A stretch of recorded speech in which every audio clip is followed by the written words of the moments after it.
నాకు ఒక 3 years experience ఉంటుంది. మా టీమ్ లీడ్ ఉండేవాడు.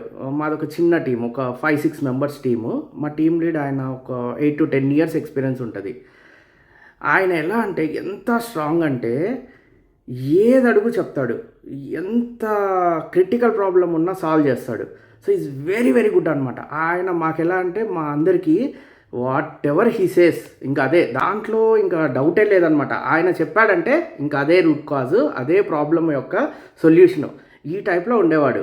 సో మాకే కాదు, మా టీంకి మాత్రమే కాదు, ఈవెన్ మా మేనేజర్స్, మా లీడర్షిప్ టీం ఎవరికైనా కూడా ఆయన ఉంటేనే మీటింగ్, ఆయన లేకపోతే మీటింగ్ లేదు అనే critical resource, very very critical resource అనమాట.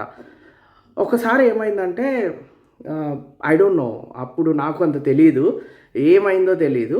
ఈ లెఫ్ట్ ద కంపెనీ. మాకందరికీ షాక్. అరే ఆయన వెళ్ళిపోతే ఎలా, ఈ ప్రాజెక్ట్ ఎలా ముందుకు వెళ్ళిపోతుంది, అసలు ఈ ప్రాజెక్ట్ ఇంకా బ్లాక్ అయినట్ట, ఇంకా ప్రాజెక్ట్ నడవదా అనే పెద్ద క్వశ్చన్ మార్క్ అనమాట.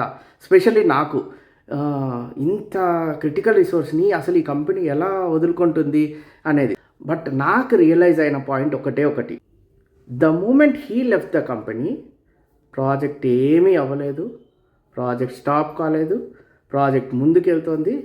Day is again as usual, except that he is not part of the team, అంతే. ఆ రోజు నాకు అనిపించింది ఏంటంటే he just created a dependency, nothing else. The moment you start thinking నేను డిపెండెన్సీ క్రియేట్ చేస్తున్నాను, నేనే ఈ ప్రాజెక్ట్ యొక్క క్రిటికల్ రిసోర్స్, ఇంకా వీళ్ళెవరికి ఆ నాలెడ్జ్ లేదు, నేను ఇన్ని సంవత్సరాల నుంచి ఉన్నాను ఇదే ప్రాజెక్ట్లో, నాకు ఇన్ అండ్ అవుట్ తెలుసు, తెలిసినా తెలియకపోయినా ఏమీ లేదండి.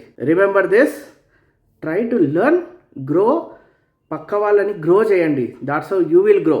నాలెడ్జ్ షేర్ చేస్తే మీరు గ్రో అవుతారు, కానీ నాలెడ్జ్ని మీలోనే పెట్టుకుంటే మీరు గ్రో అవ్వరు. ఇంకా ఆ రోజు నుంచి నాకు అదే అర్థమైంది. No one is critical in any project. ఒక క్రిటికల్ రిసోర్స్ అని ఎవరైనా క్లెయిమ్ చేసుకుంటే వాళ్ళకి ఈ రీల్ ఫార్వర్డ్ చేయండి.